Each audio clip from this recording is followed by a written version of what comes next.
High, good evening.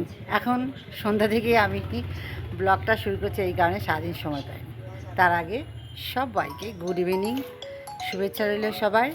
আমি রুবিস কিচেনের blog থেকে বলছি। কেমন আছেন সবাই? আশা করি সবাই ভালো আছেন, আমিও ভালো আছি। এই কারণে শুরু করছি। এখন বেশ পরে নিয়েছি, যাচ্ছি হচ্ছে একটা জায়গায়, দেখতেই পাবে। চলো সাথে থাকো, মেয়েকেও নিয়ে যাচ্ছি অনেক অনেক অনেক জায়গায়। চলো, টুকটাক কাজ আছে, করে নিই। আচ্ছা, এই যে একটা ফোন চলে এসেছে বলে ভিডিওটা কেটে দিলাম। তো এই যে মেয়ে খুব ব্যস্ত ফোনে। এই যে টাকা। তো সবাই মিলে চলে গিয়েছিলাম হচ্ছে নিস্তারিণী মন্দিরে।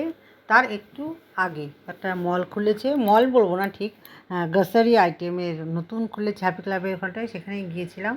তো গিয়ে একটু ছবি তুলে নিলাম। কিন্তু মোর মার্কেট বলো আর জিও স্মার্ট বলো, তার ওদের মতন অত বড় নয়। আর আমার মনে হয় দামের একটু হেরফের আছে। যাই হোক, ওরা খুলেছে, আমিও খুলেছে বলেই গিয়েছি। একটু আমার যেটুকু দরকার নিয়েছি, আমি দুধ নিয়েছিলাম আর হচ্ছে দই নিয়েছিলাম। ওরা আবার কিছু একটা নিয়েছে, জানি না, যাই হোক মনে নেই আমার। তো নিয়েই চলে এসেছি নিস্তারিণী মন্দির পাশেই। এটা হচ্ছে হ্যাপি ক্লাবের মাঠ যেতে পাশেই পড়ে, অতটা দূর না, আর একটু আগে পিছে। তো নিস্তারিণী মন্দিরে গিয়েছিলাম, আমি অনেক কবারই গিয়েছি। তো এবার ওদেরকে নিয়ে গিয়েছি, ভীষণ ভালো লাগে। মা তো মায়, জাগ্রত মা। তো শুনেছি এই একটা গল্প আছে, প্রসাদ দিচ্ছিলো, প্রসাদ খেয়ে নিয়েছি। এই গল্পের কাহিনিটা মাঝে যদি সময় পাই অবশ্যই তোমাদের সাথে শেয়ার করব। একটু প্রসাদ দিল, প্রসাদ খেয়ে নিলাম। দেখো কপাল যেমন। অনেক মায়ের মন্দিরে গিয়েছি, অনেক সময় প্রসাদ পাই না। আর এখানে গিয়েছি এক ডাকেই, মায়ের এক ডাকেতেই গিয়েছি। তো গিয়ে আমরা সবাই মিলে প্রসাদ পেয়ে গেলাম, প্রসাদ খেয়ে নিলাম। শুনেছি এই মায়ের মন্দির, দক্ষিণেশ্বরের মায়ের, আমাদের এই মন্দিরটা, নদিয়ার এই মন্দিরটা দেখেই রানী রাসমণি এই মন্দিরটা তৈরি করেছিল। দক্ষিণেশ্বরে যে মন্দিরটা আছে সেটা, এটা আমি ঠিক জানি না, তবে শুনেছি, সেই জন্যই তোমাদের সাথে শেয়ার করলাম যে এই মন্দিরটা দেখেই উনি তৈরি করেছিল, দক্ষিণেশ্বরের রানী রাসমণি যে মায়ের মন্দিরটা, আদ্যা মা, সেটা। তো যাই হোক, কিছুটা ছবি সবাই মিলে তুলে নিয়ে বেরিয়ে আসলাম। ওখান থেকে এসেছিলাম পিঙ্কির কথা মতন। দেখো আমরা চলে এসেছি বৌরানী শপিং মলে। শপিং তো বলো তোমরা, আউটলেট। আচ্ছা। আর এখানে সমস্ত কুর্তি, শাড়ি আর সিলেকশন দারুণ, সিলেকশন খুবই ভালো, দেখে মনে হলো। আর এটা সারা বছর পাওয়া যাবে। কত কি পাওয়া যাবে আমি অবশ্যই বলছি। আর তার আগে একটু পরিচয় করে দিই এই দিদি ভাইয়ের সাথে। নমস্কার, আমি রিমি সেনকুন্ডু, বৌরানী রানাঘাট আউটলেটের আমি ফ্র্যাঞ্চাইজি পার্টনার। আর আমাকে তো সবাই চেনোই, রুবিস কিচেনের ব্লগ থেকেই বলছি। তো এখানে দেখো সুন্দর সুন্দর কুর্তিরা, সব কুর্তির লাইন, চুড়িদার, থ্রি পিস, আর সাথে হচ্ছে শাড়ি। তোমরা যদি আসতে চাও অবশ্যই আমাদের রানাঘাটে চলে আসবে। খুব সুন্দর অফার আর ব্যবহার দারুণ, খুবই ভালো লাগলো।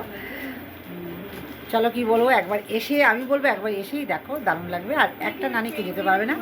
তার মধ্যে আর একটা হচ্ছে কথা হচ্ছে, 10টা কিনলে পরে একটা ফ্রি। দারুণ, পুজোর সামনে একদম দারুণ অফার। সবাই অবশ্যই চলে এসো, আমি তো অবশ্যই নেব, তোমরা কিন্তু অবশ্যই এসো।